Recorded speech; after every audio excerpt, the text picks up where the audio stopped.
The critical patriot دیکھنے والے سب دوستوں کو خوش آمدید، سواگت۔ آج میرے ساتھ اسلام آباد سے شریک گفتگو ہیں نیر خان صاحب۔ ہی از این انٹلیکچوئل۔ نیر صاحب، آپ نے وہ کلپس دیکھے ہوں گے جن میں انڈیا میں پروٹیسٹ دکھائے گئے ہیں اور کافی پروٹیسٹ ہوئے آیت اللہ خامنہئی صاحب کی ڈیتھ پہ۔ تو اس پہ بہت زیادہ پروٹیسٹ ہوئے اور اس پہ میں دیکھ رہا تھا ایک خاتون بڑے غصے سے کہہ رہی تھی کہ مودی جی اگر مجھے اجازت دیں، مجھے اگر وہ کہیں تو میں جا کے نیتن یاہو کو اور پریزیڈنٹ ٹرمپ کو مارنے کے لیے تیار ہوں۔ وہ پھر میڈیا والے نے کسی نے کہا کہ میڈم اگر آپ پڑھی لکھی ہوتی تو آپ کو پتا ہوتا کہ آپ کو ویزا ایرانین ایمبیسی نے دینا ہے اور اس میں مودی جی کا کوئی رول نہیں ہے، تو آپ جائیں ایران کی ایمبیسی جائیں، وہاں سے ویزا لے لیں۔ ایک صاحب رو رہے تھے کہ مجھے ایسے لگتا ہے جیسے میرا باپ مارا گیا۔ تو اتنے جذباتی یہ لوگ کیوں ہو رہے تھے؟ اور جو انڈیا کے جو ایشوز ہیں اس پہ آپ کو نہیں محسوس ہوتا کہ یہ لوگ اتنا جذباتی ہوتے ہیں، اتنا زیادہ پروٹیسٹ کرتے ہیں؟ تو یہ ایک دوسرے ملک میں ایک واقعہ ہوا، اس پہ اتنے جذباتی ہو رہے ہیں۔ مثلا بہت سے لوگ یہ پوائنٹ آؤٹ کرتے ہیں کہ جب ممبئی پہ اٹیک ہوا 2008 میں، جس میں 165 بے گناہ لوگ مارے گئے تھے، تو اس پہ کوئی پروٹیسٹ اس طرح کا نہیں ہوا۔ کشمیر کی ویلی سے جب کشمیری پنڈتوں کو نکلنا پڑا، وہاں پہ سینکڑوں ہندو جو ہیں، خاص طور پہ پنڈت جو تھے، وہ بٹا کراٹے جیسے لوگوں کے ہاتھوں مارے گئے، تو اس پہ بھی انڈین مسلمانوں نے کوئی پروٹیسٹ نہیں کیا۔ اور اگر پاکستان کے پوائنٹ آف ویو سے بھی آپ دیکھیں، جیسے پاکستان میں کہا جاتا ہے کہ کشمیر میں ہزاروں کشمیری مسلمانوں کو قتل کر دیا گیا ہے، اس پہ بھی کوئی پروٹیسٹ انڈین مسلمانوں نے نہیں کیا، لیکن ایران کے ایشو پہ وہ پروٹیسٹ کر رہے ہیں۔ اور اگر ہم پیچھے جائیں ہسٹری میں، تحریک خلافت کی یاد آتی ہے جو 1919 میں شروع ہوئی تھی اور 1924 میں ختم ہوئی۔ اس میں بھی انڈیا کے مسلمان بہت جذباتی ہوئے تھے۔ لوگ ایک تحریک چلی تھی، ایک تحریک چلی تھی کہ یہاں سے جو ہے نا ہجرت کرنا فرض ہو گیا ہے مسلمانوں پہ، اور ہزاروں لوگ ترک موالات، تحریک ترک موالات I think was its name. تو کہتے یہ ہیں کہ 30,000 لوگ اپنی جائیدادیں، اپنی چیزیں اونے پونے بیچ کر افغانستان گئے تھے، اور وہاں پہ پھر جو ہے وہ لٹ پٹ کے واپس آئے اور وہ تباہ ہو چکے تھے معاشی طور پر۔ تو اس طرح کے جو رویے ہیں انڈین مسلمانوں کے، ان کو کیسے دیکھتے ہیں آپ؟ دیکھیے شکیل، میرے لیے تو کوئی حیرت کی بات نہیں ہے جو میں دیکھ رہا ہوں انڈین مسلمانوں کے جذبات۔ یہ جو بر صغیر کا خطہ ہے، اس کے مسلمان میرے خیال دنیا کے سب سے جذباتی مسلمان ہیں۔ یوں تو اگر ہم دیکھیں ایک جنرل رویہ مسلمانوں کا، وہ یہ ہے کہ ان کے مطلب مسلمان کی حیثیت سے اس کا دین اس پہلے آتا ہے، ملک سے پہلے اس کا دین آتا ہے، ٹھیک ہے؟ اور یہ صرف دارالحرب تک بات نہیں ہے، چونکہ انڈیا تو جس میں ایک ہندو نیشنلسٹ حکومت ہے وہاں پہ، تو وہ تو ایک دارالحرب ہے۔ اور جو ویسٹ میں مظاہرے ہو رہے ہیں، یعنی ویسٹ کی فضا تو اس کا جو ویسٹ کا جو ویلیوز ہیں وہ تو اس کی اجازت بھی دیتے ہیں کہ آپ خامنہئی کی تصویریں لے کر نیو یارک میں مظاہرہ کریں اور یہ بھی لکھیں کہ یہ ایک سلوگن کہ American planes are flying over Tehran, they are over Tehran, Irani missiles will take care of you. آپ امیجن یہ کر سکتے ہیں کہ ایران میں کوئی، یا چین میں لے لیں، چین میں اگر کہا کوئی یہ مظاہرہ اس طرح کا کرے کہ Chinese planes are flying over Taiwan and American missiles will take care of them، تو وہ اس شخص کا ہوگا کیا حشر کیا ہوگا۔ لیکن چونکہ ویسٹرن ویلیوز اس کو الاؤ کرتی ہیں فریڈم آف ایکسپریشن کو، لیکن ویسٹ میں بھی جو رہتے ہیں، جو پاکستانی ہیں اور جو انڈین مسلمان ہیں اور جو بنگلہ دیشی ہیں اور پھر جنرلی دوسرے مسلمان، وہ ویسٹ جب بھی کسی مسلمان ملک سے ہوتا ہے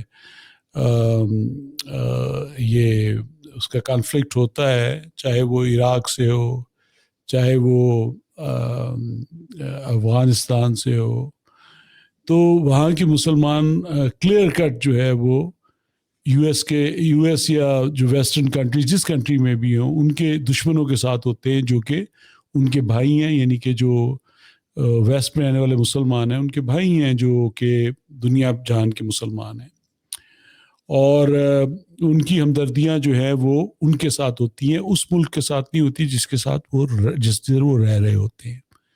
تو انڈیا میں تو یہ بات اور بھی زیادہ وہ ہوتی ہے، چونکہ ویسٹ میں تو جنرلی لیفٹسٹ گورنمنٹس ہیں، پھر ادھر ڈیموکریٹک گورنمنٹس بھی جو ہیں ادھر بڑی فریڈم آف اسپیچ ہے، فریڈم آف ایکسپریشن ہے، لیکن انڈیا کی سوسائٹی اس حد تک ٹالرنٹ نہیں ہے جتنی آپ ویسٹ کی کہہ سکتے ہیں۔ اور میں بھی وہ دیکھ رہا تھا کلپنگز، جو انڈین جو وہ تھے، جو میڈیا مین تھے جن کے ہاتھ میں مائکس تھے، وہ یہی سوالات کر رہے تھے کہ بھئی انڈیا کے ساتھ یہ کچھ ہوا تو آپ نے کبھی کوئی افسوس کا اظہار کیا، جو اب آپ کر رہے ہیں افسوس کا اظہار؟ تو اس کا جواب یہی تھا ان کے نزدیک کہ ہمارے نزدیک دین پہلے ہے، ملک کی مفادات جو بھی ملک ہے ہمارا وہ بعد میں۔ اور پھر شکیل دور کیوں جائیں، ہم جو دارالسلام میں رہتے ہیں، پاکستان میں رہتے ہیں، یہاں کے بھی جو پاکستانی ہے اس وقت جو جنرل ٹرینڈ آپ دیکھ رہے ہیں۔ اچھا، سوری فار انٹرپشن نیئر صاحب، بہت سے لوگوں کو یہ سمجھ نہیں آئے گی، دارالسلام سے مطلب ہے an abode of peace، اور اس سے ملتی جلتی ایک ٹرم ہے دارالاسلام، یعنی اسلام کا گھر۔ تو لوگ دو ان ٹرمز کو کنفیوز کر دیتے ہیں، دارالاسلام اور چیز ہے، دارالسلام اور چیز ہے۔ دارالسلام سے مراد ہے ایسی جگہ جہاں مسلمان محفوظ ہوں، اور دارالحرب سے مراد ہے وہاں پہ مسلمان محفوظ نہیں ہیں اور وہاں سے مسلمانوں کو ہجرت کر جانی چاہیے، وہاں سے مائگریٹ کر جانا چاہیے۔ تو کیا آج کا جو انڈیا ہے، کیا کسی اسلامک اسکالر نے اس کو دارالحرب قرار دیا ہے کہ مسلمان چھوڑ کے چلے جائیں اس کو؟ نہیں، لیکن اگر آپ اس وقت خلافت آپ نے تحریک کا جو ہے وہ حوالہ دیا، وہاں پہ بھی دارالحرب ہی ڈکلیئر کیا گیا تھا اس کو، تب انگریزوں کی حکومت تھی وہاں پہ۔ اور اگر آپ جسٹس منیر رپورٹ دیکھیں تو اس میں جن علماء کرام کے وہ ہیں بیانات ہیں، اس میں انہوں نے بھارت کو دارالحرب قرار دیا ہے۔ آپ کے پاس ہوگی، بڑی مشہور ہے وہ جسٹس منیر کی جو فسادات پہ رپورٹ تھی۔ جی جی۔ تو میں آپ سے یہ کہہ رہا تھا کہ دیکھیں انڈیا تو بہرحال وہاں پہ ایک ہندو نیشنلسٹ حکومت ہے، اور وہ تو ایک پیور مسلم عقائد کے مطابق وہ ایک پیور دارالحرب ہے، لیکن جو ہمارا دارالاسلام ہے پاکستان، یہاں کے بھی جو پاکستانی ہیں ہمارے، وہ اس وقت ملکی مفاد کو نہیں دیکھ رہے۔ ان کی ہمدردیاں اس وقت پوری ایک ایران کے ساتھ ہیں، اور اس لیے کہ ایران کفار کے سے وہ ہے، برسر پیکار ہے۔ اب آپ دیکھیں اس کی مثال آپ یوں لے سکتے ہیں کہ جو دوسرے دارالاسلام میں جو پاکستانی ہیں، مثال طور پر یو اے ای میں اور سعودی عربیہ میں اور کویت میں اور ان تمام قطار میں، جتنے بھی آپ کے خلیجی ملک ہیں، یہاں پر جو ہے وہ ان کی ہمدردیاں ایران کے ساتھ ہے، اور وہاں پہ جو میزائل آگے گر رہے ہیں اس کا وہ جشن منا رہے ہیں۔ کویت میں ابھی 5 لوگ گرفتار ہوئے جو بھنگڑا ڈال رہے تھے اس پہ، ادھر میزائل کو جا کے لگا تو 4 پاکستانی تھے، ایک بنگلہ دیشی تھا ان میں۔ اچھا، کچھ لوگ بحرین میں بھی نہیں سب کچھ لوگ بحرین میں بھی گرفتار ہوئے ہیں اسی طرح کے، ہر جگہ یو اے میں بھی ہوئے۔ دیکھیں بات یہ ہے کہ میرے دوست ہیں فیس بک پہ جو یو اے میں اچھی پوزیشنز پہ کام کرتے ہیں، وہاں پہ بزنس کر رہے ہیں، ویل سیٹ ہیں، لیکن وہ ان کی جو اگر آپ دیکھیں پوسٹ وغیرہ تو ان کی مکمل ہمدردیاں اپنے ہوسٹ کنٹریز سے نہیں ہیں، بلکہ ان کے دشمن یعنی کہ اس وقت جو ایران ہے اس سے ہے۔ اور اگر آپ دیکھیں تو ہمارے ملکی مفادات جو ہیں، جو پاکستان کے ملکی مفادات ہیں، ان کو بہت زیادہ زد لگ رہی ہے جو خلیجی ملکوں پہ حملے ہو رہے ہیں، کیونکہ ہمارے ہاں انرجی کا کرائسس ہو جائے گا. یہی اگر ایل این جی نہیں آتی پاکستان میں، لوگ اب تو ایل این جی پہ ہی کھانا پکاتے ہیں نا زیادہ، نیچرل گیس تو کم ہی آتی ہے. تو یہ بالکل نہیں سوچ رہے کہ کل جو ہے اگر ہمارے پاس کھانا پکانے کے لیے بھی گیس نہیں ہوگی، یا جو جس قیمت پہ ہمیں پیٹرول مل رہا ہے اس سے ڈبل قیمت پہ چلا جائے گا، تو ہمارا بنے گا کیا؟ اور حقیقت یہ کہ جب ایسا ہوگا تو بھی یہ بہت شور مچائیں گے. ابھی 55 روپے بڑھے ہیں تو لوگوں نے بہت شور مچایا ہے. یہ کانسیکوینسز کو دیکھے بغیر چونکہ جذباتی لوگ ہیں، میں نے بتایا اس خطے کے، وہ جذبات کی رو میں آ کے بہہ جاتے ہیں اور اس میں ملکی مفادات جو ہیں وہ پس پش چلے جاتے ہیں، اور جو کفر و اسلام کا مارکہ ہے وہ زیادہ اہمیت اختیار کر جاتا ہے. تو انڈیا تو دور کی بات ہے، انڈیا تو ہے ہی دارالحرب. دارالاسلام کے لوگ جشن منا رہے ہیں. جب بھی اس وقت آپ دیکھ لیں سوشل میڈیا پہ، وہ سب گلف کنٹریز پہ جو حملے کر رہا ہے ایران، اس پہ خوش ہیں اور کہہ رہے ہیں کہ ایسا ہونا چاہیے جی، یہ تو امریکہ کے پٹھو ہیں تو ان کے ساتھ یہی ہونا چاہیے تھا. یہ سوچے بغیر کہ اگر ان ملکوں کی چلیں، ایک تو صورت یہ ہو سکتی ہے کہ وہ لوگ، کیونکہ اگر ہم اس کی مثال لیں، کویت پہ جب صدام نے قبضہ کیا تھا، صدام حسین نے، تو جو فلسطینی تھے کویت کے اور باقی خلیجی ملکوں کے بھی، انہوں نے جشن منایا تھا اس بات پہ. جب یہ لڑائی ختم ہوئی تو کویت سے تو ایک فلسطینی کو نکال دیا گیا، اور خلیجی ملکوں سے بھی بہت زیادہ فلسطینیوں کو نکالا گیا. تو جو پاکستانی وہاں پہ رہتے ہوئے ایران کی حمایت کر رہے ہیں، ان کے ذہن میں اس وقت یہ بات کراس تک نہیں کر رہی. وہ جذبات اس حد تک شدت جذبات میں آئے ہوئے ہیں کہ ان کے مائنڈ میں بات کراس بھی نہیں کر رہی کہ اگر ان کے ہوسٹ کنٹریز کو اس بات کا یقین ہو گیا کہ ان کو جابز ہم نے دی ہوئی ہیں، ان کو اچھی زندگی ہم نے دی ہوئی ہے. ہم ویسٹ کو ایک دفعہ پھر بھول جاتے ہیں، وہ بھی سب دارالحرب ہے، لیکن ہم دارالاسلام کی ٹوٹل اگر ہم اس پہ فوکس کریں تو، اور اگر یہی وہ کریں جو انہوں نے فلسطینیوں کے ساتھ کیا تھا کہ پاکستانیوں کو وہاں سے نکال دیں، یو اے ای سے یا سعودی عربیہ سے، یا کم ریڈیوس کر دیں مین پاور کو، تو اس کی زد پاکستان پہ کس حد تک پڑے گی؟ پاکستان کو صرف یو اے ای اور سعودی عربیہ سے $15 بلین کی فارن ایکسچینج ریمیٹنسز پاکستانی بھیجتے ہیں پاکستان میں، جو بہت بڑا سہارا ہے پاکستان کا، چونکہ جو ٹریڈ کا جو ڈیفیشٹ ہے وہ اتنا بڑا ہے کہ وہ کچھ نہ، اگر وہ پیورلی دیکھیں، ہماری سمپلی امپورٹس جو ہیں وہ ایکسپورٹ سے ڈبل سے بھی زیادہ ہے. تو وہ جو تھوڑا سا برج ہو جاتا ہے گیپ، وہ فارن ایکسچینج ریمیٹنسز کی وجہ سے ہوتا ہے. اور جو دو ملک جہاں سے سب سے زیادہ فارن ایکسچینج ریمیٹنسز آ رہی ہیں وہ یو اے ای اور سعودی عربیہ سے آ رہی ہیں. تو اگر وہ ملک ریئیکٹ کر جائیں، اور پاکستان کے ملکی مفادات کو کتنی ٹھیس پہنچے گی. اور اگر وہ ایسا نہ بھی کریں، اگر وہ انتقاماً نہ بھی ایسا کریں، اگر ان کی اکانومیز ڈاؤن ہو گئی تو ظاہر سی بات ہے پھر وہاں پہ ڈاؤن سائزنگ ہوگی، فائرنگ ہوگی، اور اس سے بھی پاکستانی بے روزگار ہوں گے، جس سے نہ صرف ملک کو بہت نقصان پہنچے گا، ان لوگوں کے اپنے جو ذاتی مفادات ہیں وہ بھی اس سے بہت متاثر ہوں گے. ان کی آمدنی اچھی خاصی، ملک یہاں پہ تو نوکریوں کی آپ کو پتہ ہے کیا حالات ہے، امپلائمنٹ کا، لگی ہوئی نوکریاں ہیں، جو ان کی ریمونریشنز ہیں وہ پاکستان کے مقابلے میں زیادہ ہیں، ادھر ایک اچھی لائف گزار رہے ہیں. تو اگر ان ملکوں کو نقصان پہنچا، چونکہ ایران میں تو کوئی خاص پاکستانی کام نہیں کر رہے، نہ ہونے کے برابر ہے، پاکستان کی ایران سے کیا ریمیٹنسز آتی ہیں، لیکن ان دو ملکوں سے تو بہت زیادہ آتی ہیں، پھر دوسرے بھی گلف کنٹری سے، قطار سے بھی آتی ہیں.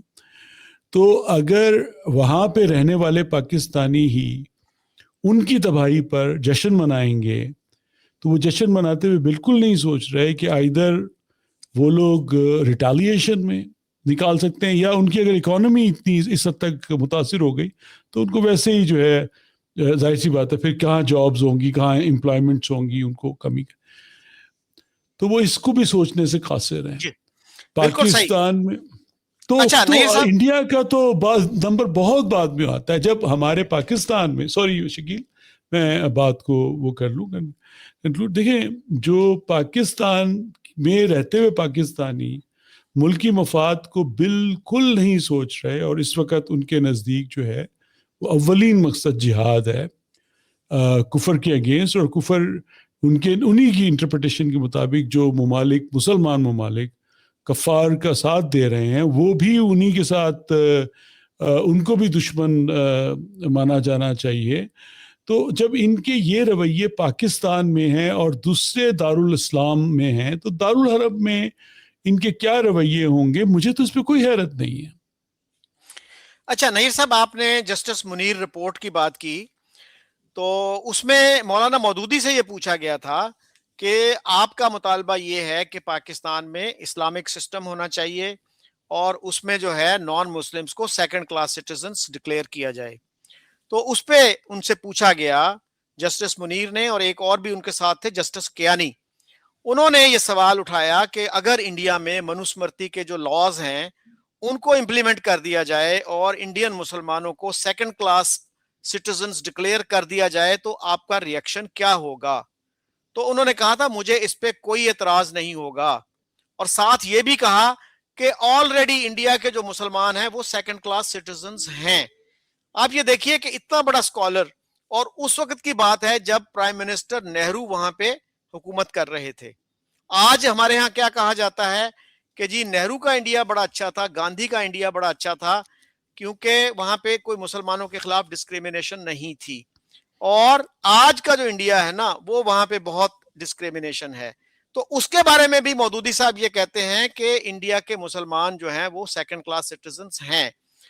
تو دوسرا سر, اگر ایک اور اینگل سے آپ اس سچویشن کو دیکھیں کہ کیا یہ جو مظاہرین تھے, جو پروٹیسٹرز تھے انڈیا میں, پاکستان میں, باقی جگہوں پہ, ان کو یہ نہیں پتا کہ ایران کا جو پولیٹیکل سسٹم ہے جس کو کلیریکل رجیم کہتے ہیں, ملاؤں کی حکومت کہا جاتا ہے, اس کے اوپر خود شیعہ جو اسکالرز ہیں انہوں نے کتنی زیادہ کرٹیسزم کی ہے. تو یہ جو کرٹیسزم ہے ان لوگوں سے کیوں چھپا لی جاتی ہے, کیوں وہ کوشش نہیں کرتے اس کو جاننے کی. مثلا آیت اللہ شریعت مداری, وہ آیت اللہ خمینی سے بھی بڑے اسلامک اسکالر تھے, اور انہوں نے آیت اللہ خمینی صاحب کی جان بچائی تھی جب شاہ آف ایران جو تھے وہ ان کو پھانسی لگانا چاہ رہے تھے. ان کو انہوں نے مجتہد کا یا آیت اللہ کا ٹائٹل دے دیا تھا, اور اس کے بعد پھر شاہ کے لیے ممکن نہیں تھا کہ ان کو پھانسی لگاتا. تو جب انقلاب آیا تو شریعت مداری نے یہ کہا تھا کہ ہماری جو شیعہ فقہ ہے, ہماری جو جورس پروڈنس ہے, وہ الاؤ نہیں کرتی علماء کو کہ وہ حکومت کا حصہ بنے. وہ حکمرانوں کو کریکٹ تو کر سکتے ہیں, اصلاح کریں ان کو بتائیں کہ آپ یہ غلط کر رہے ہیں, یہ صحیح کر رہے ہیں, لیکن خود ان کو گورنمنٹ کا حصہ نہیں بننا چاہیے. اور میرے خیال میں آج جو صورتحال ہے ایران میں تو ان کی بات بالکل صحیح نظر آتی ہے, اس لیے کہ وہاں پہ مولویوں کے خلاف اتنی زیادہ نفرت ہے کہ بہت سارے لوگ تو خود مذہب سے متنفر ہو گئے ہیں, کیونکہ مولوی جو ہیں وہ مذہب کے ساتھ آئیڈینٹیفائی ہوتے ہیں. اور لوگ جو ہیں, کہا یہ جا رہا ہے کہ بہت زیادہ مسجدیں بند ہو گئی ہیں اور مسجدوں میں اٹینڈنس بہت کم ہو گئی ہے. تو یہ جو مسائل پیدا ہوئے, کہا تھا یہ تو ان کے پریزیڈنٹ نے ان کے بقول کے 75,000 مسجدوں میں, شاید انہوں نے میرے خیال کچھ ایگزیجوریشن ہی لگ رہی ہے, 50,000 مسجدیں خالی ہیں.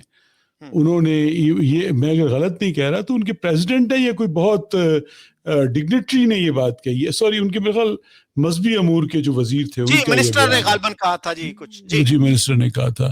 جی تو پھر نہیں ابھی سر, یہ میں اس جو کو نہیں سر میں کمپلیٹ کر لوں کہ جو ریلیجس پوائنٹ آف ویو سے جو کرٹیسزم ہوتا رہا ہے وہ اگر ان لوگوں کے پیش نظر ہوتا تو وہ پھر شاید اتنے جذباتی نہ ہوتے.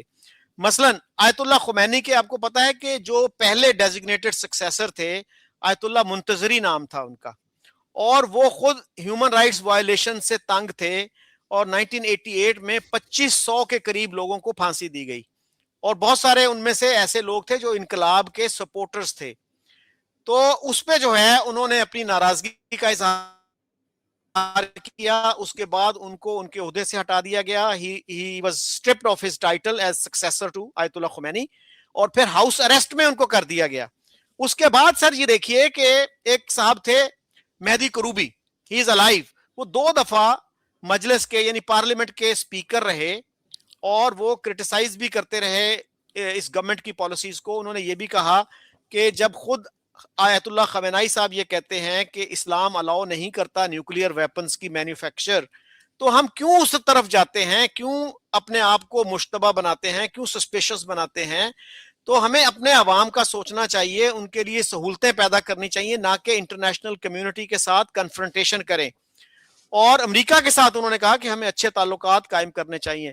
پھر انہوں نے 2009 میں الیکشن لڑا, اس میں ان کا یہ کہنا تھا اور اس کے خلاف بہت بڑا پروٹیسٹ ہوا تھا کہ وہ الیکشن جیسے وہ رگ کیے گئے. احمدی نژاد صاحب کو دوسری دفعہ اس میں جتوایا گیا. پھر میر حسین موسوی صاحب, وہ جو پرائم منسٹر رہ چکے تھے, ان کو بھی ہاؤس اریسٹ میں کر دیا گیا. ابھی بھی ہیں, اور مہدی کروبی جو ہیں ان کو 2025 میں رہا کیا گیا ہاؤس اریسٹ سے. یعنی 2011 میں آپ اندازہ کریں ان کو ہاؤس اریسٹ کیا گیا. انہوں نے بیچ میں ہنگر سٹرائک بھی کی تھی. ان کو کہا یہ جاتا ہے, ان کی وائف نے بھی کہا کہ ان کو پراپر میڈیکل فیسلٹیز نہیں دی جا رہی. ان چیزوں کے علاوہ سر ایک اور شیعہ اسکالر ہیں حسن اللہ یاری, ان کے میں کچھ کلپس دیکھ رہا تھا. انہوں نے کہا کہ آیت اللہ خمینی صاحب نے جو یہ ولایت فقیہ کا نظریہ پیش کیا, یہ شیعہ اسلام کے بالکل خلاف ہے. یہ کوئی مجتہد, کوئی آیت اللہ یہ کلیم نہیں کر سکتا کہ اس کے پاس اس طرح کی ایبسولوٹ اتھارٹی آ جاتی ہے. اور انہوں نے اس کے علاوہ بھی کرٹیسزم کیا ہے اس گورنمنٹ پہ کہ کرپشن بھی ہے وہاں پہ, شیعہ سنی تفرقات جو ہیں ان کو بھی انہوں نے پروموٹ کیا ہے. اور یہ دیکھیے کہ تہران میں Sunnis are not allowed to build a mosque of their اون.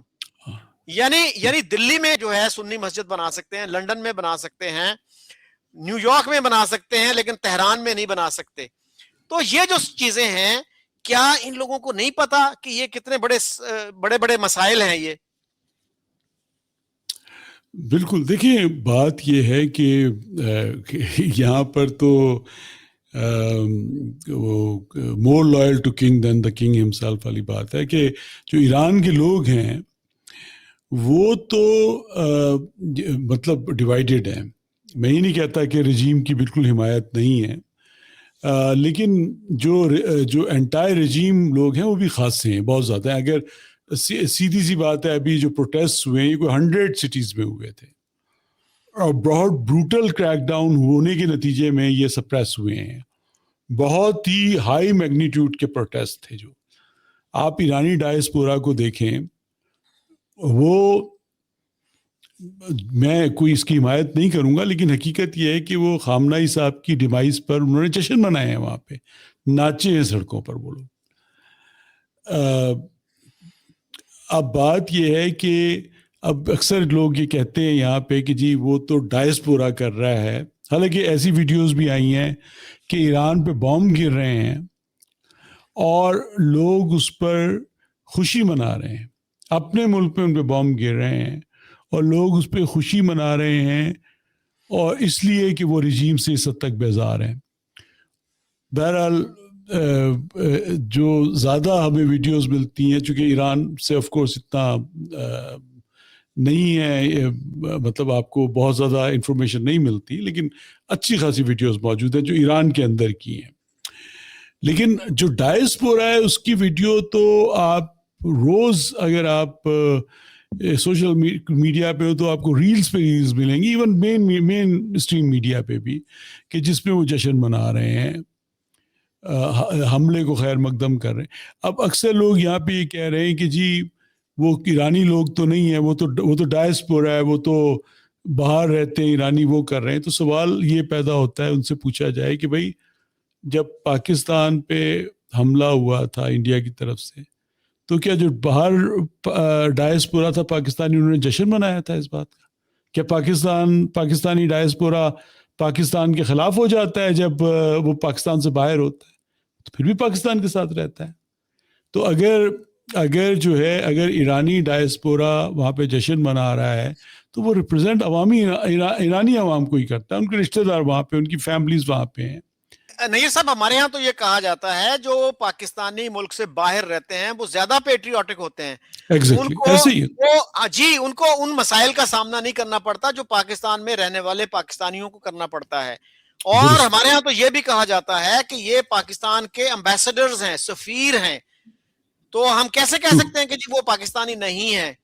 ان پہ تو ہمیں بڑا فخر ہوتا ہے, وہ جب آتے ہیں یہاں پہ ہم کتنی ان کی آؤ بھگت کرتے ہیں.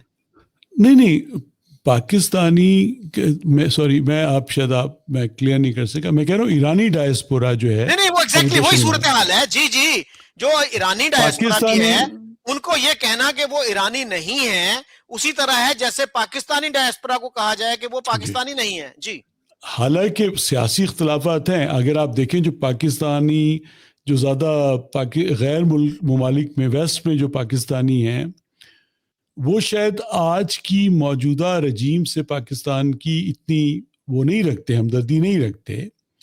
لیکن جب انڈیا نے حملہ کیا تھا پاکستان پہ تو وہ پھر سب پاکستان کے ساتھ تھے, وہ پھر ملک کے ساتھ کھڑے تھے.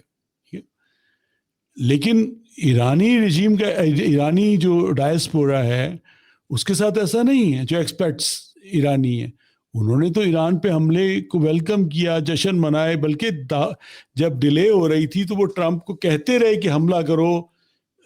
مطلب اس کی کوئی 2 4 5 نہیں, اس کی ہزاروں آپ کو ویڈیوز مل جائیں گی.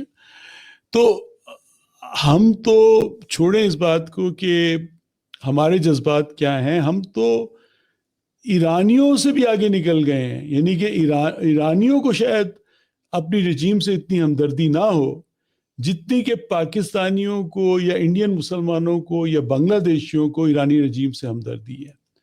تو وہ تو بالکل مطلب فدا ہیں ایرانی رجیم پہ. اب جبکہ ایران میں جو ہے وہ ڈیوائیڈڈ ہے اچھا خاصا, اس کے جو اچھی خاصی مخالفت پائی جاتی ہے. I mean, پائے جانے کے جواز بھی ہیں. آپ دیکھ لیں وہاں پہ جو مہنگائی کی حالت ہے, جو کہ ان کی کرنسی کی جو کریش کی ہے, جو ان کی پانی تک نہیں ہے, تہران کہتے ہیں خالی کرنا پڑے گا ان کو, چونکہ کوئی توجہ نہیں دی گئی اس پہ. جو واٹر پروجیکٹس تھے کوئی اس طرح کی وہ نہیں کی گئی, سارا کنزیومڈ ہے. یہ ایک جنگوسٹک اس پہ ان کا تمام تر توجہ تھی صرف جنگ پہ. 47 ایئرز سے جو ہے جنگ کی باتیں, 47 ایئرز سے ڈسٹرکشن کی باتیں کر رہے ہیں. کنسٹرکشن کوئی کنسٹرکٹیو کام کرنے کے بجائے ملک میں یہ لوگ ایک اس میں رہے ہیں, ایک ڈسٹرکٹیو موڈ میں رہے ہیں. اور ایک پورا پھر اور آپ اتنی لمبی تیاری کرنے کے بعد 47 ایئرز آپ نے تمام کی تمام آپ کی جو ویلتھ تھی اس کو آپ نے ڈائیورٹ کیا ہے جنگی تیاریوں میں, میزائلز پروڈکشن میں, دوسرے اس میں. اور پھر جب جنگ ہو تو اس میں پھر آپ کوئی ایسا وہ بھی نہ پیش کر سکیں کہ جی آپ دشمن کے طیاروں کو چیلوں کووں کی طرح گرا دیں. تو وہ ایسا بھی کچھ نہ پیش کر سکے. آپ نے ملک کو بھوکا بھی رکھا, ان کے پیٹ پہ پتھر بھی بندوائے اور ایک بہت زبردست جنگی تیاریاں کی, اور اس کے بعد بھی آپ اس پہ بھی کوئی رزلٹ کو خاص نہیں دے سکے. تو ظاہر سی بات ہے ایران کے لوگ مایوس ہیں. اور مطلب آپ ایرانیوں کا تو موقف دیکھیں. میں آپ کو بتاؤں میرے فیس بک پہ 53 ایرانی ہیں میرے دوست. ان میں کچھ تو باہر رہتے ہیں ویسٹرن کنٹریز میں, وہ تو کھل کے ایرانی رجیم کے مخالف ہیں. جو ایران میں رہتے ہیں, جو میرے دوست ایران میں رہتے ہیں,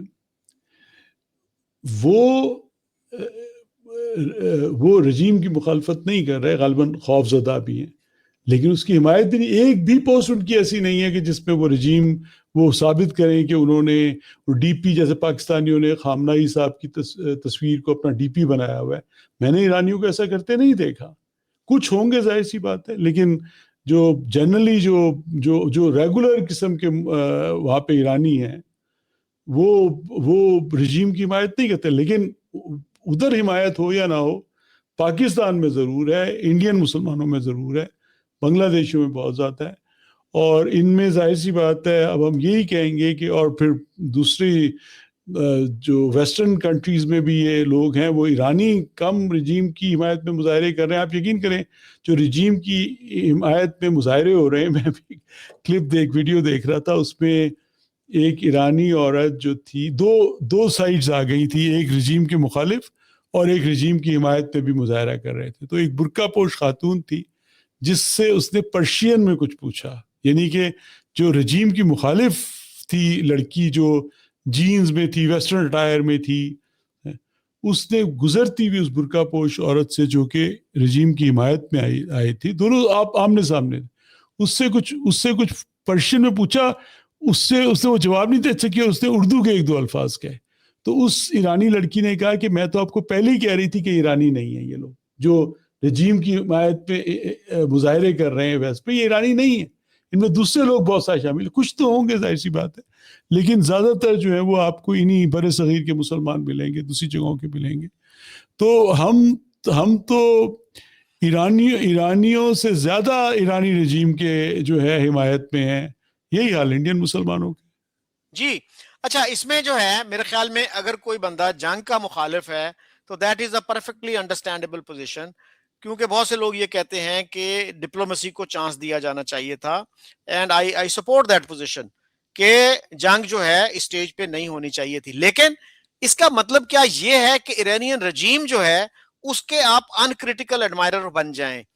اچھا سر, یہ دیکھیے کہ ایک مسئلہ اس میں یہ بھی آتا ہے کہ جو لوگ اس وقت ہیومن رائٹس کی بات کر رہے ہیں کہ جی ایرانی جو ہیں 1500 یا 2000 ایرانی مارے جا چکے ہیں, تو سوڈان میں جب 3 لاکھ لوگ مارے جاتے ہیں, دارفور میں آپ کو پتا ہے 2003 میں ایک قتل عام شروع ہوا تھا, ایک میسیکر, اور 2011 تک 3 لاکھ تقریباً 3 لاکھ لوگ مارے جا چکے تھے, اور یو این بھی اس کو جینوسائیڈ کہتا ہے, نسل کشی کہتا ہے, and the UN people use these words very carefully.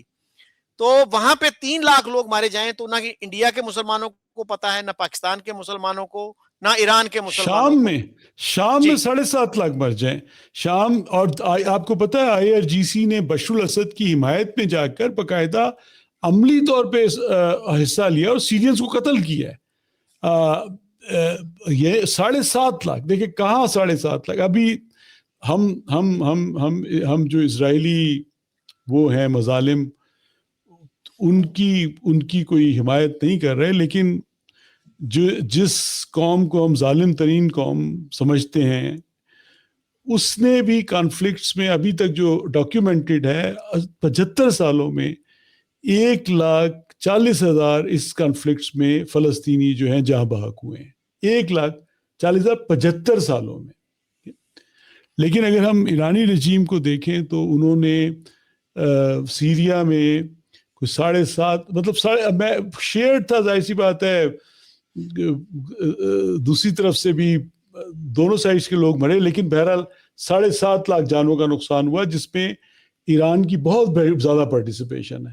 یمن میں آپ دیکھ لیں, لبنان ایک ایسا, مطلب اس ملک کو کبھی سوچتے بھی نہیں ہے, ایک ایسا ملک ہے جس میں ایران کی جو پراکسی ملیشیا ہے حزب اللہ, وہ گورنمنٹ سے زیادہ طاقتور ہے. آپ کو یاد ہوگا حریری نے جس وقت استعفیٰ دیا تھا, اس نے کہا تھا کہ میں یہاں پہ کیا حکومت کروں, یہ تو ایران کے کنٹرول میں یہ ملک.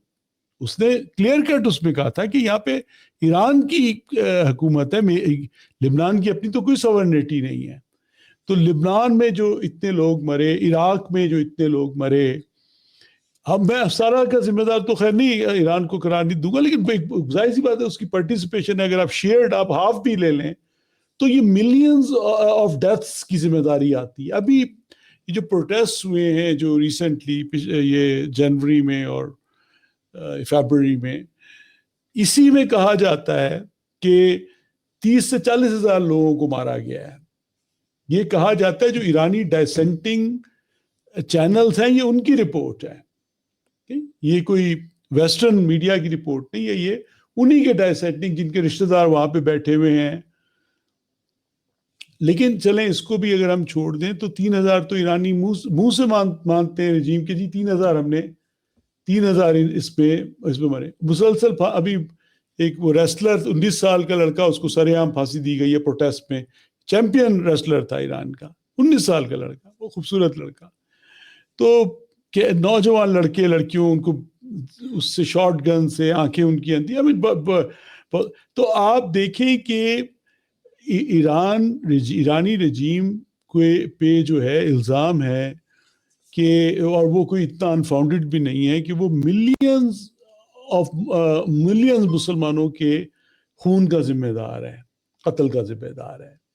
ٹھیک ہے, لیکن سب اس کو بلا دیا گیا. اور وہ جو آپ بتا رہے ہیں, یہ جو آپ سوڈان میں بتا رہے ہیں, اس میں ایک جو دھڑا ہے, دو مسلمان ان کی لڑائی ہے نا سوڈان میں, ان میں جو ایک دھڑا ہے اس کے بارے میں کہا جاتا ہے کہ وہ ایران کا اسپانسرڈ ہے.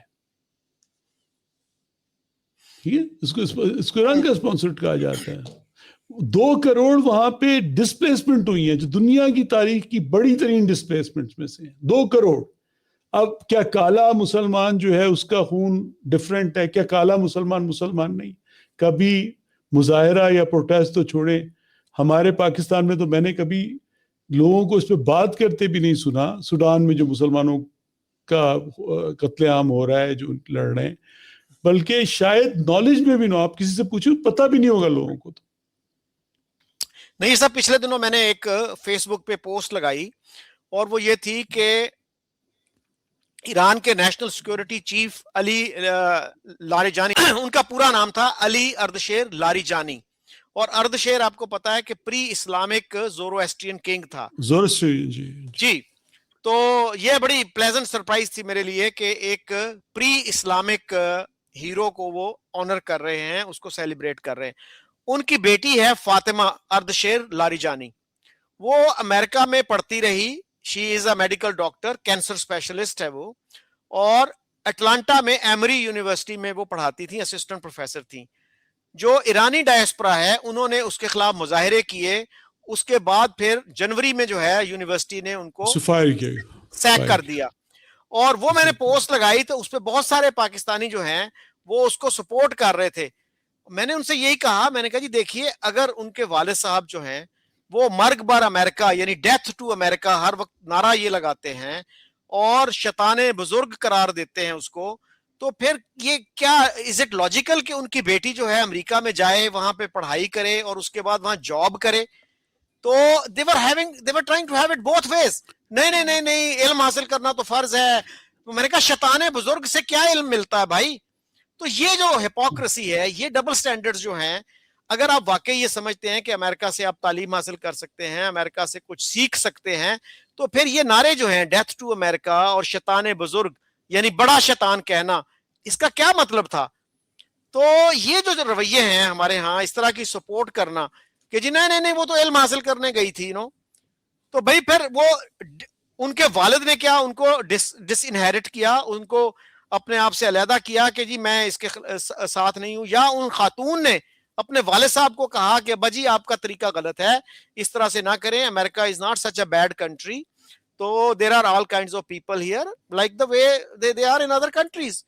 تو ڈیتھ ٹو امریکہ جو ہے اس طرح کے نعرے نہ لگائیں. تو یہ تو نہیں ہوا, تو آپ یہ نعرے بھی لگائیں اور پھر اسی امریکہ سے آپ فائدہ بھی اٹھائیں. تو how do you explain this? دیکھیے, اس کی تو بہت ساری مثالیں میں نے سنا ہے, یہ اس کو اے آئی سے دیکھا جا سکتا ہے کہ خامنہ ای کی اپنی گرینڈ ڈاٹر جو ہیں وہ امریکہ میں ہیں, اور ان کی اچھی خاصی ان کی پراپرٹیز ہیں, بلکہ یہ جو خود یہ جو مشتبہ خامنہ ای جو ابھی کے at least de jure supreme leader ہیں, یہ بہت بڑی پراپرٹیز لنڈن میں بہت لمبی چوڑی پراپرٹیز انہیریٹ کرتے ہیں, اون کرتے ہیں, ناٹ انہیریٹ, اون کرتے ہیں. آپ اے آئی پہ ڈال کے دیکھ لیں, میں نے 2-4 دن پہلے ڈال کے دیکھا تھا, میں اگر ٹائم نہیں ہے تو میں آپ کو ان کی تفصیلات بتایا تھا. وہ بہت یعنی کہ میسو ہے, بہت زیادہ ان کی پراپرٹیز ویسٹ میں. چیٹ جی پی ٹی سے کافی اچھی انفارمیشن مل جاتی ہے, although it is not always infallible, لیکن اچھی انفارمیشن مل جاتی ہے. انہوں نے ریفرنس دیکھیں, ڈیپینڈ کرتا ہے نا, جب اے آئی دیتا ہے ایسی انفارمیشن تو وہ ساتھ ریفرنسز بھی دیتا ہے کہ کہاں سے اس کو انفارمیشن, اگر وہ کریڈیبل ہیں, اگر وہ میڈیا. میں نے تو میٹا سے پوچھا تھا, میں چیٹ جی ٹی پی سے نہیں, میں نے میٹا سے پوچھا تھا, تو وہ اچھی خاصی ایک لمبی لسٹ آ گئی ان کی, چونکہ میں یہ الزام سن رہا تھا تو میں نے کہا ذرا چیک کرتے ہیں ایسے.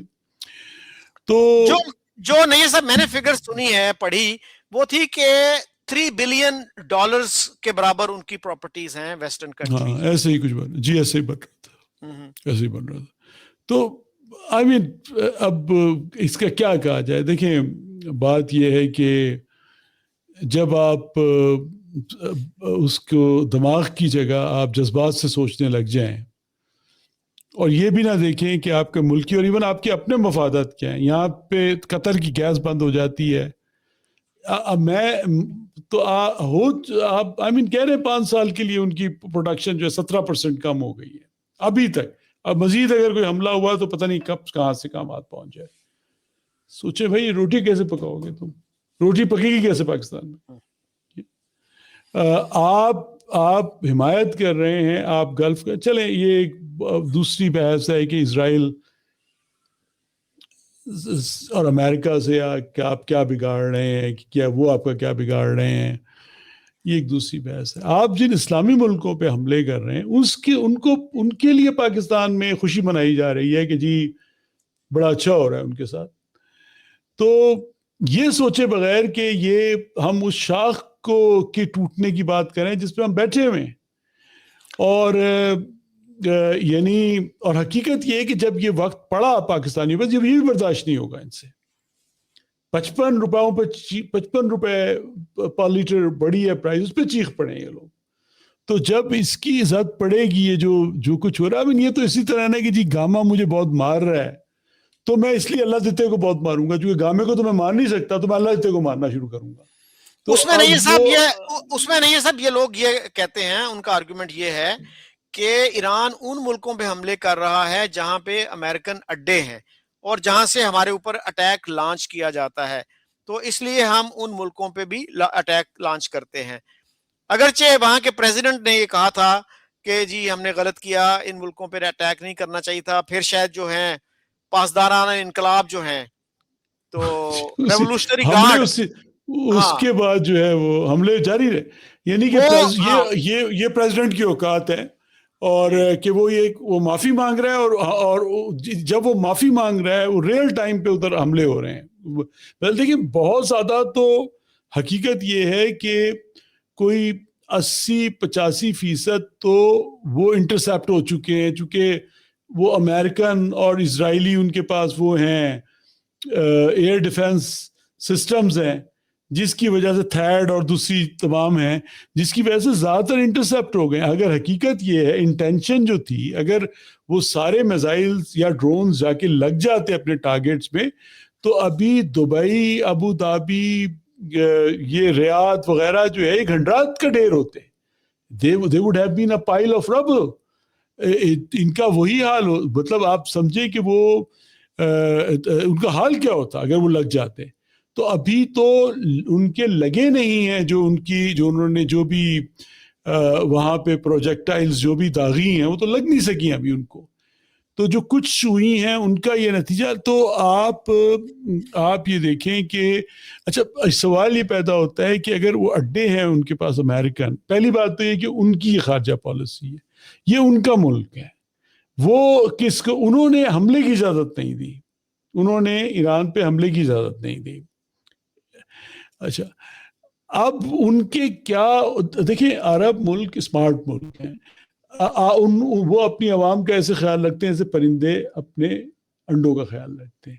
یعنی کہ اگر آپ یو اے ای کے سٹیزن کو دیکھیں یا آپ سعودیہ کے سٹیزن کو دیکھیں, آپ کو ویلفیئر اسٹیٹ کے سٹیزن سے بہتر حال ملے گا. ان کی ہیلتھ کیئر جو ہے, ان کی جو فیسلٹیز, ان کی دوسری چیزیں, ایجوکیشن, جی سب چیزیں اتنے ان کو وہ دیے جاتے ہیں, ان کو وظیفے دیے جاتے ہیں کہ آپ باہر جا کے پڑھ کے آئیں اپنے لوگوں کو. تو دیکھیں یہ ان کی اچھی مینجمنٹ ہے, ان کے ایک اچھے انٹرنیشنل ریلیشن ہیں. اب تیل صرف کافی نہیں ہے, وہ اسمارٹ لوگ ہیں, مینجمنٹ ان کی بہترین ہے.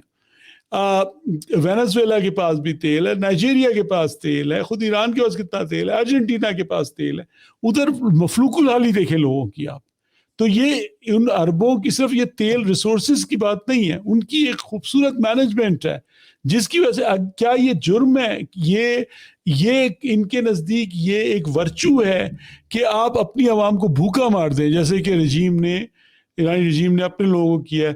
اور یہ ایک برائی ہے کہ عرب ملک اپنی اچھی حکمت عملی, اپنی اچھی جو ان کی دنیا سے تعلقات ہیں, جو ان کے سیاسی وہ ہیں, ان سے ان تمام چیزوں کی بدولت ایک اچھی مینجمنٹ کر کے اپنے شہریوں کو انہوں نے پھولوں کی طرح رکھا ہوا ہے. ٹھیک ہے. تو یہ میں ابھی ہیپینس انڈیکس دیکھ رہا تھا, میں آپ کو بھیجوں گا, بلکہ اگر میں آپ کو, اگر میں ہیپینس, دیکھیے سب سے بڑا فرنٹ تو یہی ہونا چاہیے کسی بھی ملک کے لیے. میں آپ کو تھوڑا سا, جس سے آپ کو تھوڑا سا اندازہ ہو جائے گا کہ جو ہیپینس انڈیکس ہے جی, اسرائیل 8ویں نمبر پہ, باوجود اس کے کہ تمام کانفلکٹس, لڑائیاں, جو کچھ بھی اس سے گزر رہا ہے. یہ 2026 مارچ 2026 19 مارچ 2026 میں یہ رپورٹ شائع ہوئی ہے جو گلوبل ہیپینس انڈیکس ہے. یو اے ای جو ہے وہ 21ویں نمبر پہ, سعودی عربیہ 22ویں نمبر پہ, امریکہ 23ویں نمبر پہ ہے, رشیا 72 نمبر پہ, 72nd نمبر پہ ہے, چائنا 94 نمبر پہ ہے, پاکستان 104ویں نمبر پہ ہے, انڈیا کے حال پاکستان سے بھی برا ہے 116ویں نمبر پہ, اور افغانستان 147 نمبر پہ, 147 نمبر پہ. ٹھیک. تو اگر آپ دیکھیں کہ یو اے ای میں جو ہیپینس انڈیکس ہے, اور جو یہ بہت میرے نزدیک سب سے اہم بات یہی ہے, وہ اشوکا نے کہا تھا نا کہ جیسے بچے گھر میں کھیلتے ہوئے اچھے لگتے ہیں آپ صحن میں, اس طرح رعایا خوش اچھی لگتی ہے. جتنی وہ بادشاہ کے لیے اس سے خوشی کی کوئی بات نہیں, حکمران باپ ہوتا ہے, اس سے اچھی کوئی بات نہیں ہے کہ اس کی رعایا خوش ہو. تو اس کو جرم تصور کیا جا رہا ہے, ان کو پٹھو اور کیا کیا کہا جا رہا ہے. اور سوال سب سے بڑا یہ ہے کہ یہ اڈے جو انہوں نے امریکہ کو الاؤ کیے کس لیے؟ ایران کے خوف سے کیے. اگر آپ دیکھیں تو ان کو کہیں اور سے تھریٹ نہیں ہے. اگر سعودیہ کو تھریٹ ہے یمن سے ہے, تو یمن کوئی اپنے طور پہ تو نہیں کر رہا, اس کے پیچھے بھی ایران ہے. وہ بھی یہ تو میرے خیال آپ ایگری کریں گے نا کہ حوثیز جو ہیں, جو کہ حملے کرتے رہے ایسٹرن پروونس پہ سعودی عربیہ کے, وہ ایران کی پراکسی ہے. تو آپ کو جو خوف ہے, جو انہوں نے اڈے دیے ہوئے ہیں, بیسیکلی ایران یہ خوف پیدا کرتا, نہ ان کو اڈے دینے کی ضرورت پیش آتی. مطلب اس کا ذمہ دار بھی انہوں نے جو بیسز پرووائڈ کیے ہیں امریکہ کو, اس کا ذمہ دار بھی یہ رجیم ہے. دیکھیے جب میں بار بار ایران کہہ رہا ہوں, ایران تو ایک بہت اچھا ملک ہے, مطلب مجھے بہت پیار ہے ایران سے. میں کچھ عرصے تہران میں رہا بھی ہوں, میرے دوست ہیں, بہت مجھے عزیز لوگ ہیں. میں رجیم کی بات کر رہا ہوں کہ یہ جو ایک ایکسٹریمسٹ رجیم ہے, تو جس کی وجہ سے یہ حالات ہیں. تو آپ اس کو فخر محسوس کرتے ہیں کہ آپ کے لوگ بھوکے مر رہے ہیں, تو یہ پتہ نہیں کہ بہت بڑے فخر کی بات ہے. وہاں کے لوگ پراسپیرس ہیں, تو یہ ایک برائی کی بات ہے. اچھا نیر صاحب, نائجیریا کی بھی ایک ایگزامپل ہے کہ نائجیریا میں بھی بہت آئل ہے, لیکن it's a messed up country. تو یہ گارنٹی نہیں ہے کہ اگر آپ کے پاس آئل ہے تو آپ بہت پراسپرس ہوں گے اور ویل مینجڈ ہوں گے. جی ایگزیکٹلی. اچھا سر, دوسرا جو ہے نا, آپ نے بات کی کہ ایران کے جو صدر ہوتا ہے اس کے پاس کوئی اختیارات نہیں ہوتے, تو اس کا ایک مظاہرہ ہم نے دیکھا. احمدی نژاد جب پریزیڈنٹ تھے, وہ نیو یارک گئے تھے ایک دفعہ, اور واپسی پہ جب وہ آئے تو ان کے میڈیا ایڈوائزر کو جیل میں ڈالا ہوا تھا. تو he was not allowed to visit that person in jail. President کے اتنے اختیارات ہوتے ہیں وہاں پہ, اتنا پاورلیس ہوتا ہے پریزیڈنٹ. اور سر میں نے جب وہ لگائی نا پوسٹ, تو اس پہ ایک بندے نے لکھا کہ مرگ بر امریکہ کا مطلب تو یہ ہے کہ ہمیں امریکہ کی پالیسی سے اختلاف ہے. تو میں نے کہا جی بہت سے لوگ ہیں جن کو ایران کی پالیسی سے اختلاف ہے, لیکن کیا کبھی وہ یہ کہیں گے مرگ بر ایران؟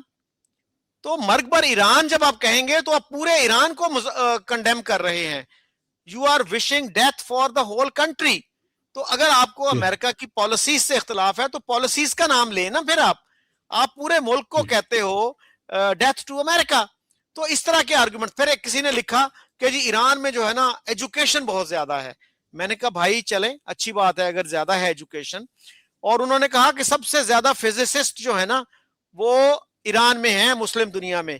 تو میں نے کہا جی کیا پاکستان, انڈونیشیا اور اس طرح کے جو ملک ہیں ٹرکی سے بھی زیادہ ہیں؟ اور پھر اگر پر کیپٹا آپ دیکھ لیجئے, پر کیپٹا جو ہے اسرائیل میں زیادہ سائنٹسٹ ہیں, زیادہ فزسسٹ ہیں, یا ایران میں زیادہ ہیں؟ تو پھر ان کا کوئی خاص جواب نہیں آیا. یورپین کنٹری میں رہتے ہیں, بہت بڑے لیفٹسٹ انٹلیکچوئل ہیں وہ. تو اس طرح کے جو آرگومنٹس ہیں، ایک آرگومنٹ ہمارے یہاں یہ دیا جاتا ہے جی کہ اگر ایران کے پاس نیوکلیئر ویپنز ہوتے تو پھر امریکہ اور اسرائیل اس پہ اٹیک نہ کر سکتے. تو یہ بھی بڑی عجیب لاجک ہے، یعنی جس چیز کی وجہ سے یہ کنفلکٹ پیدا ہوا اس کو وہ سولوشن قرار دے رہے ہیں. تو بھئی اگر آپ نیوکلیئر اس کی طرف نہ ہی جاتے، جیسے مہدی کروبی نے کہا کہ بھئی جب آیت اللہ خامنائی یہ کہہ چکے ہیں کہ نیوکلیئر ویپنز جو ہے نا وہ الاؤڈ نہیں ہے اسلام میں، حرام ہے، اس لیے کہ دے کل سو مینی انوسنٹ پیپل، اور وہ مار کے جلا کے مارتے ہیں، تو جلانے کی سزا جو ہے کوئی انسان دوسرے کو نہیں دے سکتا. تو پھر جو ہے آپ اسی میں حل ڈھونڈ رہے ہیں کہ جی نہیں نیوکلیئر جو ہے نا وہ ہوتا تو پھر یہ مسئلہ نہ ہوتا. تو یہ جو اس طرح کے آرگومنٹ آپ لاتے ہیں کر کے، تو یہ نہیں سوچتے کہ بھئی ایران کی جو پالیسیز ہیں وہ اتنی کنفرنٹیشنل نہیں ہونی چاہیے تھی، ان کو پوری دنیا کے ساتھ مل کے چلنا چاہیے تھا، اپنے عوام کا سوچنا چاہیے تھا. لیکن اب وہ جو ہے بالکل دوسرے طرف گئے ہوئے ہیں، اور شاید ایران کے جو مولوی ہیں انہوں نے یہ سوچا تھا کہ اپنے لوگوں کو ان کے مسائل سے توجہ ہٹانے کے لیے ضروری ہے کہ دشمن آپ کے سامنے ہو. تو وہ دشمن انہوں نے ڈھونڈ لیا امریکہ میں اور اسرائیل میں، اور بھی تو مسلم کنٹریز ہیں نا. جی حالانکہ ان کی کوئی سرحد نہیں ملتی، ایران کو کوئی تھریٹ نہیں، اگر کہیں ڈیٹرنس، ایران کو کسی سے کوئی خطرہ نہیں تھا. ایران جب ایران دوسروں کے لیے خطرہ بنا تو انہوں نے پھر دشمن سمجھنا شروع کر دیا. لیکن ویسے کوئی نہ سرحدی تنازعہ، نہ کوئی ایسی چیز، کوئی ایسی بات موجود نہیں تھی. خیر دیکھیے، وہ کہتے ہیں نا جو ایک ہوتا ہے اینٹ، جو بڑا والا نہیں ہوتا کیڑا، جو چونٹا ہوتا ہے، جو بڑا، وہ جب کاٹتا ہے کسی کو تو اپنا سر توڑ لیتا ہے. آپ نے سنا یہ کبھی بات؟ مطلب وہ اتنا اس میں ہوتا ہے کہ جب وہ کاٹتا ہے ایک خاص چونٹا تو وہ اپنا سر توڑ لیتا ہے، یعنی کہ زور لگاتا ہے تو اس کی باڈی، اس کے دھڑ اس کے سر سے علیحدہ ہو جاتی ہے. آپ دوسرے کو تکلیف پہنچانے کے لیے اپنے کو، وہ یہ کون کی عقل مندی، یعنی کہ آپ خودکشی کے اس میں چلے جائیں، اپنی عوام کو مار دیں، اپنی عوام کو بھوک کے اور افلاس میں جھونک دیں، یہ کہاں کی عقل مندی ہے؟ آپ مجھے بتائیے. اور اب پرابلم یہ ہے کہ پاکستان کے لوگ خود تو نہ برداشت کر سکتے ہیں، نہ بھوک برداشت کر سکتے ہیں، نہ یہ سب کچھ، یہ جو سختیاں برداشت کرتے ہیں. حقیقت تو یہ کہ شریعت بھی برداشت نہیں کر سکتے. جس قسم کی شریعت افغانستان میں یا ایران میں ہے، اگر وہ پاکستان میں نافذ کر دی جائے، میں دیکھوں، تو یہ لوگ وہ بھی برداشت نہیں کر سکتے. لیکن دوسروں کے لیے یہ وہی چاہتے ہیں. یہ جو چیزیں وہ اپنے لیے نہیں اچھی سمجھتے، جو چیزیں برداشت نہیں کر سکتے، چیخ پڑیں یہ لوگ، وہ چونکہ دوسروں پہ گزر رہی ہے، اس لیے کوئی پرواہ نہیں ہے. اس لیے ان کو یہاں کے لوگوں کو رجیم کی حمایت سوچ رہی ہے. نیر صاحب، علی لاریجانی کو بہت بڑا لیڈر بنا کے آج کل پیش کیا جا رہا ہے، ہمارے میڈیا میں بھی، ایران میں بھی. تو سر آپ کو پتا ہے کہ 2005 میں انہوں نے پریزیڈنشل الیکشن لڑا تھا اور وہ 6 نمبر پہ آئے تھے. اتنے کم ووٹ ملے تھے ان کو، 6% یا کچھ ایسے. اور 2 دفعہ انہوں نے بعد میں بھی پریزیڈنشل الیکشن لڑنے کی کوشش کی اینڈ ہی واز ڈسکوالیفائیڈ. اسی طرح سے احمدی نژاد جو 2 دفعہ پریزیڈنٹ رہے، وہ تیسری دفعہ بھی الیکشن لڑنا چاہ رہے تھے، اور آفٹر اے گیپ وہاں پہ 3 دفعہ آپ پریزیڈنٹ کنسیکٹیولی نہیں بن سکتے، لیکن اگر گیپ ہو تو آپ بن سکتے ہیں. تو احمدی نژاد نے بھی تیسری دفعہ الیکشن لڑنے کی کوشش کی تو ان کو بھی ڈسکوالیفائی کر دیا گیا. گارڈین کونسل نامی ایک ادارہ ہے وہاں پہ، اس کے پاس اتنے آربیٹری اختیارات ہیں کہ اس کی مرضی کے بغیر کوئی الیکشن نہیں لڑ سکتا. تو پھر یہ what kind of democracy is this? So any concluding thoughts? Democracy تو بالکل بھی نہیں ہے. تو ظاہر سی بات ہے، وہ جو سپریم کونسل، جو سپریم ان کی وہ ہے اسلامک کونسل ہے، وہی آئی مین پریزیڈنٹ جو ایون نامنیز ہیں ان کو وہ اپروو کرتی ہے. ہر بندہ تو الیکشن بھی لڑ سکتا. وہی جو ان کے ہم خیال ہوتے ہیں وہی انہی کو وہ اپروو کرتے ہیں. تو کنکلوڈنگ تھاٹس یہ کہ جی مطلب انفارچونیٹلی مجھے جو دکھ ہو رہا ہے وہ اس بات پہ دکھ ہو رہا ہے کہ یہ جو دیکھیں یو ایس اے کی ڈپینڈنس بہت کم ہے ایرانین آئل میں، 1 یا 2% ہے. ٹھیک ہے، ہماری 60% کے قریب ہے. Not Iranian oil, sorry I was wrong, golf کے آئل پہ، یعنی کہ جو ہرمز سے گزرتا ہے، جو ہرمز سے گزرتا ہے، اس پہ گلف کے آئل پہ ہماری ڈپینڈنس 60% ہے. انڈیا کی اچھی خاصی بغیر 45-50%. انڈیا تو پھر رشیا سے لے لے گا تیل، چونکہ اس کو تو اب سینکشنز جو ہیں لفٹ کر دی گئی ہیں، اب وہ سسپینڈ کی گئی ہیں، شاید ایک عرصے تک جو ہے دوبارہ ری امپوز نہ ہو وہ سینکشن، شاید نہ ہی ہو کبھی. ہمارے پاس تو ریفائننگ بھی نہیں ہے کہ ہم رشیا سے تیل لے کر ہی سینکشن سے فائدہ اٹھا لیں. سینکشنز لفٹ ہوئی ہے چونکہ ہمارا جو ریفائنری ہے وہ اڈیپٹیڈ نہیں ہے رشین آئل کے لیے، ہماری ریفائنریز گلف آئل کے لیے. میں جو وقت دیکھ رہا ہوں شکیل وہ بہت برا دیکھ رہا ہوں. انفارچونیٹلی اس برے وقت کی خوشیاں منائی جا رہی ہیں پاکستان میں، اس برے وقت کی خواہش کی جا رہی ہے. خواہش ڈائریکٹلی تو نہیں کی جا رہی، لیکن جب گلف کنٹریز میں حملے ہو رہے ہیں اور پاکستان میں اس کے لیے ایک پاکستان میں اس کو ہیل کیا جا رہا ہے. پاکستان چھوڑیں، جو پاکستانی گلف میں رہ رہے ہیں وہ خوشیاں منا رہے ہیں، وہ ڈانس کر رہے ہیں اس پہ کہ یار بڑے اچھے بڑا اچھا ہو رہا ہے. یار میں جو دن آگے آتے دیکھ رہا ہوں شکیل وہ بہت سخت آتے دیکھ رہا ہوں، اور اس سے امریکہ کو کوئی نقصان نہیں ہوگا. امریکہ کی ڈیپینڈنس، بلکہ امریکہ کا تو اب آئل اور گیس بکے گا دنیا میں. دیکھیں وہ تو بہت بڑا، وہ اپنی پروڈکشن بڑھا لے گا. وہ تو خود بہت، اس وقت جو ہیمسفیرک آئل ہے وہ دنیا کا نمبر 1 پروڈکشن ہے وہاں پہ. تو اس کو تو فائدہ ہی پہنچے گا یہ ہرمز بند ہونے سے، یا جو گلف میں آئل، اور وہ ڈیپینڈنٹ نہیں ہے. اگر فائدہ نہیں پہنچے گا تو خاص نقصان بھی نہیں پہنچے گا اس کو. تو جو ملک اصل میں سفر کریں گے ان میں پاکستان سر فہرست ہے. تو یہ سب کچھ نظر نہیں آ رہا. پٹری پہ کھڑے ہیں، ٹرین آ رہی ہے، ہارن دے رہی ہے، اب نظر نہیں آ رہا. ہم کچھ کر نہیں سکتے، کم سے کم خوش تو نہ ہو اس بات پہ. تھینک یو ویری مچ نیر صاحب. لیٹس ہوپ کہ بیٹر سینس ول پریویل اور یہ جنگ جو ہے جلدی ختم ہو جائے اور ایران کے عوام کو ریلیف ملے اور وہاں پہ ان کو رائٹس ملے، وہاں ڈیموکریسی آئے. جی بالکل سب کو، اور مطلب گلف کنٹریز سلامت رہے، پاکستان سلامت رہے. پاکستان کے اقتصادی حالات اتنے، مطلب یہ اس کی زد سیدھی پاکستان پہ پڑے گی، یہ تمام جو حالات بنتے جا رہے ہیں. تو جی بالکل، میں آپ کے شیئر یور تھاٹس، جو وشز آپ نے کی ہیں.